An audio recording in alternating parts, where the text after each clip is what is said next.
Welcome back guys to the next video on सार्जे classes. जैसा कि आप लोगों को मालूम है, हम लोग क्लास 12 की बिजनेस स्टडीज पढ़ रहे थे। तो मैंने पहला चैप्टर कंप्लीट कर लिया था, सारी वीडियोस मैं डाल चुका हूं। अगर आपने नहीं देखी तो मेरे चैनल पर विजिट कर सकते हैं, ठीक है। तो आज हम लोग बिजनेस स्टडीज का चैप्टर 2 लेके आए हैं, प्रिंसिपल ऑफ मैनेजमेंट। आज हम लोग पढ़ते हैं प्रिंसिपल ऑफ मैनेजमेंट के बारे में कि भाई कैसा होता है प्रिंसिपल ऑफ मैनेजमेंट, क्या होता है प्रिंसिपल ऑफ मैनेजमेंट, क्या खासियत होती है प्रिंसिपल ऑफ मैनेजमेंट, यार ये सब हम लोग देखते हैं। टाइम ना वेस्ट करते हुए सीधे आते हैं अपनी वीडियो पे। स्टार्ट करते हैं प्रिंसिपल ऑफ मैनेजमेंट। क्या होता है भाई प्रिंसिपल ऑफ मैनेजमेंट, बता सकते हो? चलो हम ही बताते हैं। देखो भाई, डेफिनेशन के थ्रू मैं आपको समझाता हूँ कि क्या होता है प्रिंसिपल ऑफ मैनेजमेंट। देखो बेटा, जैसे लिखा है यहाँ पे, दिख रहा होगा आप लोगों को, management principle are the statement of fundamental truth act as guideline for taking managerial action and decision। समझ में आया? नहीं आया? चलो बताते हैं। देखो भाई, मैनेजमेंट प्रिंसिपल जो होते हैं ना, एक तरह के फंडामेंटल ट्रूथ होते हैं जो कि गाइडलाइन का काम करते हैं मैनेजर्स की एक्शंस और डिसीजंस के लिए। तो ये क्या हुआ, ये तो जो लिखा था वही समझा दिया, तो और अच्छे से समझते हैं। मैनेजमेंट जो जितने भी मैनेजर्स होते हैं ना, कि भाई कोई मैनेजर्स अगर कहीं फंस जाए, किसी सिचुएशन पे फंस जाए, तब क्या करें। तो वो एक ये गाइडलाइंस होती हैं, इनको देखकर वो फंसी हुई सिचुएशन से आगे निकलने की कोशिश कर सकता है। ये केवल गाइडलाइंस का काम करती हैं। हाँ, बिल्कुल 100% सॉल्यूशन नहीं देंगी, वो डिपेंड होता है मैनेजर्स की स्किल के ऊपर। हाँ, ये इतना बता सकती हैं गाइडलाइंस की, भाई अगर आप इस सिचुएशन में फंस गए हो तो आप ये काम करो तो आप यहां तक पहुंच सकते हो, ठीक है। तो ये एक तरह की गाइडलाइन होती है जो मैनेजर्स के डिसीजंस के लिए और एक्शंस के लिए बहुत कारगर साबित होती है। अच्छा, बात करते हैं कि भाई ये गाइडलाइंस बनाई किसने, कैसे मालूम चला कि गाइडलाइंस आई कैसे, किसने दी गाइडलाइन, दी क्यों, ये सब थोड़ी सी बात कर लेते हैं। देखो, जैसे आप लोगों ने भी क्लास 10th तक न्यूटन्स के लॉ पढ़े होंगे और डिफरेंट राइटर्स के बारे में सुना होगा, उनके कुछ नियम लॉस पढ़े होंगे, कुछ प्रिंसिपल पढ़े होंगे। वैसे ही हम लोग बिजनेस स्टडी में भी कुछ राइटर्स हैं, वो लिख के गए हैं, जो लॉस बना के गए, जो प्रिंसिपल बना के गए, उसी को हम लोग डिस्कस करते हैं, उसी को हम लोग पढ़ते हैं। जैसे प्योल हो गए, टेलर हो गए, FW टेलर हो गए, जो वो प्रिंसिपल्स बना के गए, उसी को हम लोग तो गाइडलाइंस की तरह से मानते हैं कि भाई हाँ, ऐसा ऐसा करने से ऐसा हो सकता है, ठीक है। तो एक बार और डेफिनेशन पढ़ लेते हैं कि भाई management principle are the statement of fundamental truth. Management principle are the statement of fundamental truth, act as guideline for taking managerial action and decision. Management principle एक तरह के फंडामेंटल ट्रुथ होते हैं जो कि गाइडलाइंस का काम करते हैं मैनेजर्स के एक्शन और डिसीजंस के लिए, ठीक है। मैंने पहले भी बताया, ये केवल गाइडलाइंस होती हैं। जरूरी नहीं है कि भाई मैनेजर अगर इन गाइडलाइंस को फॉलो करे तो 101% वो अपने गोल को अचीव कर ले। ये केवल गाइडलाइंस होंगी, वो डिपेंड होता है मैनेजर की स्किल के ऊपर, ठीक है। जादू की छड़ी नहीं होती, ये केवल डायरेक्शन का काम करते हैं। हाँ, ये आपको डायरेक्शन प्रोवाइड कर सकते हैं, प्रोवाइड फॉर अ डायरेक्शन कि भाई आप इस पाथ पर चलो तो आप इस जगह तक पहुंच जाओगे। Just clear. तो आगे बढ़ते हैं भाई। आगे है बेटा नेचर ऑफ मैनेजमेंट प्रिंसिपल। हमारे राइटर साहब प्रिंसिपल लिखना शायद भूल गए हैं, चलो लिख देते हैं हम लोग।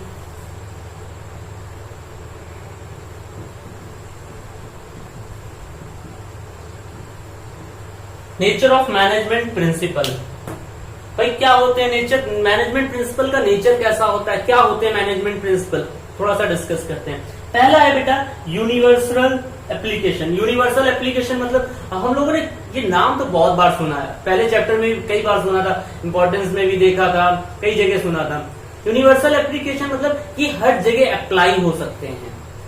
जो हमारे प्रिंसिपल ऑफ मैनेजमेंट होते हैं वो एवरीवेयर, हर जगह अप्लाई हो सकते हैं, ठीक है। कहीं पर भी हम उनको अप्लाई कर सकते हैं। जैसे भाई बोला था कि डिवीजन ऑफ वर्क एक तरह का प्रिंसिपल होता है। आगे मैं पढ़ाऊंगा कि प्रिंसिपल्स क्या होते हैं, वो आगे वाली वीडियो पे डिस्कस करूंगा उनके बारे में कि क्या क्या प्रिंसिपल्स होते हैं। अभी केवल उनके नेचर्स देखो पहले क्या होता है।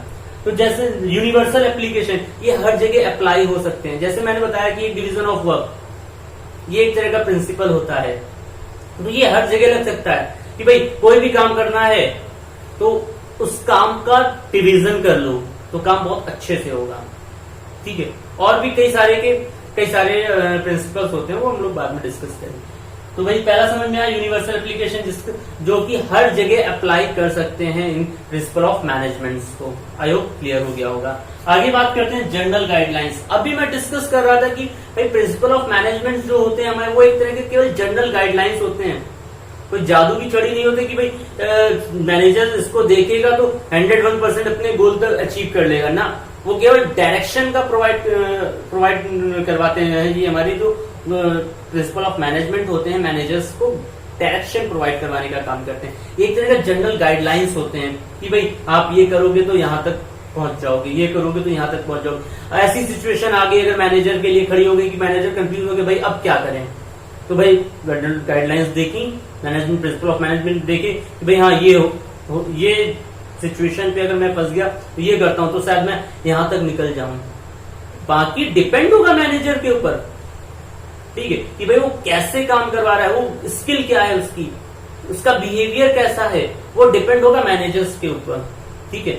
चलो आगे देखते हैं फ्लेक्सिबिलिटी। फ्लेक्सिबिलिटी मतलब कि भाई ये प्रिंसिपल ऑफ मैनेजमेंट को हम लोग अपने अकॉर्डिंग थोड़ा सा शफल कर सकते हैं, ठीक है। जैसे बोला गया कि रोज पढ़ना है, ठीक है, या फिर कोई भी काम करना है रोज, यही चलो एग्जांपल लेते हैं, रोज पढ़ना है। जैसे डिसिप्लिन एक तरह का हमारा मैनेजमेंट ऑफ प्रिंसिपल होता है, आगे डिस्कस करेंगे।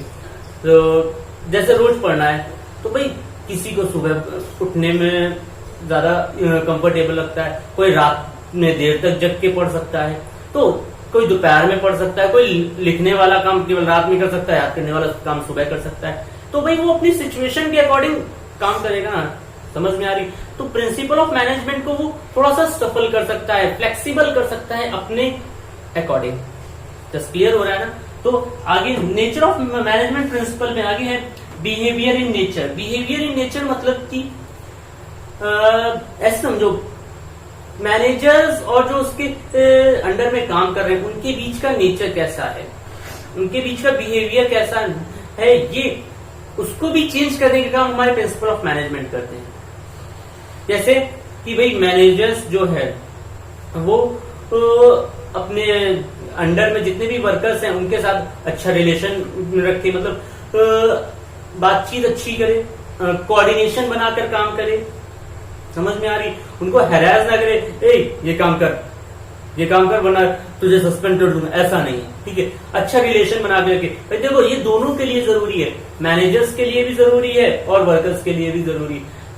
सबसे ज्यादा नुकसान तो बिजनेसमैन का हो जाएगा भाई अगर किसमें से कोई भी काम गड़बड़ करता है, मैनेजर गड़बड़ करता है, अगर भाई वर्कर्स चिढ़ गए मैनेजर से कि मैनेजर बड़ा टेढ़ा आदमी, भाई इससे काम नहीं हो पाएगा, तो काम आपका काम खराब हो जाएगा।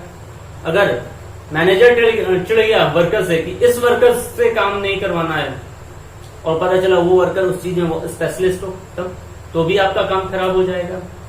तो प्रिंसिपल ऑफ मैनेजमेंट हमारे बिहेवियर इन नेचर्स को भी बनाने का काम करते हैं, आपस में कोऑर्डिनेशन बनाने का काम भी करते हैं, ठीक है।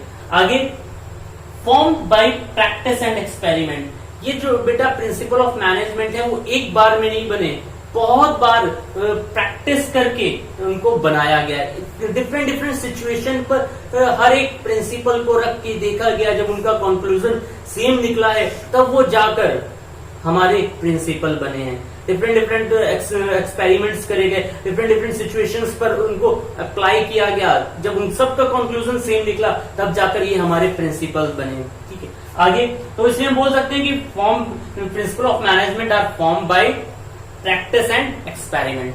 आई होप क्लियर हो गया होगा, कोई दिक्कत। आगे देखते हैं principle of management, nature of principle of management में based on cost and effect relationship. Based on cost and effect relationship मतलब कि भाई अभी मैं वही डिस्कस कर रहा था ना, सेम वही है, मतलब कि अगर ये किया तो ये हो जाएगा, डिवीजन ऑफ वर्क करोगे तो काम अच्छा जल्दी हो जाएगा वरना देर लगेगी। तो मतलब based on cost and effect relationship, अगर ये किया तो ये हो जाएगा, क्लियर हो रहा है ना। तो भाई ये थे हमारे नेचर ऑफ मैनेजमेंट। आगे देखते हैं आगे है इंपॉर्टेंस ऑफ मैनेजमेंट प्रिंसिपल। हम लोगों ने नेचर ऑफ प्रिंसिपल देख लिया, बात करते हैं इंपॉर्टेंस ऑफ मैनेजमेंट प्रिंसिपल की। ये इंपॉर्टेंस ऑफ मैनेजमेंट प्रिंसिपल है, केवल मैनेजमेंट नहीं है।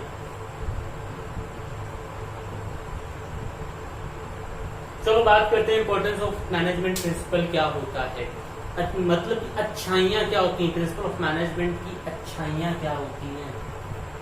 चलो पहला है बेटा, providing managers with useful insight into reality.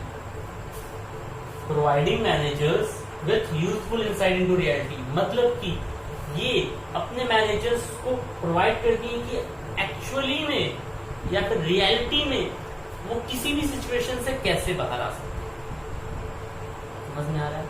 जैसे कि भाई उन्होंने ये तो किताबी लैंग्वेज तो लिख दी, गाइडलाइंस किताबी लैंग्वेज में तो लिख दी, लेकिन एक्चुअली में वो कैसे बाहर आ सकते हैं। अगर गाइडलाइंस ना होते या फिर प्रिंसिपल ऑफ मैनेजमेंट ना होते तो किसी भी मैनेजर्स को कैसे पता चलता कि अगर मैं किसी सिचुएशन में फंस गया तो कैसे उससे बाहर आ सकता। ठीक है, तो प्रिंसिपल ऑफ मैनेजमेंट ये अपने मैनेजर्स को ये प्रोवाइड करते हैं कि एक्चुअली में रियलिटी में वो किसी भी सिचुएशन से कैसे बाहर आ सकते हैं। समझ में आ रही है ना बात? आगे optimum utilization of a resource. अब भाई प्रिंसिपल ऑफ मैनेजमेंट बने हैं तो अपने रिसोर्सेस का बेस्ट यूटिलाइजेशन करने के लिए आगे मोटिवेट करते हैं। समझ में आ रही? जितने भी रिसोर्सेज हैं उनका मैक्सिमम यूटिलाइजेशन होना चाहिए। मैक्सिमम यूटिलाइजेशन मतलब जितना भी रिसोर्सेज है वो पूरा का पूरा यूटिलाइज होना चाहिए, मतलब नो वेस्टेज ऑफ रिसोर्सेज भी बोल सकते हो।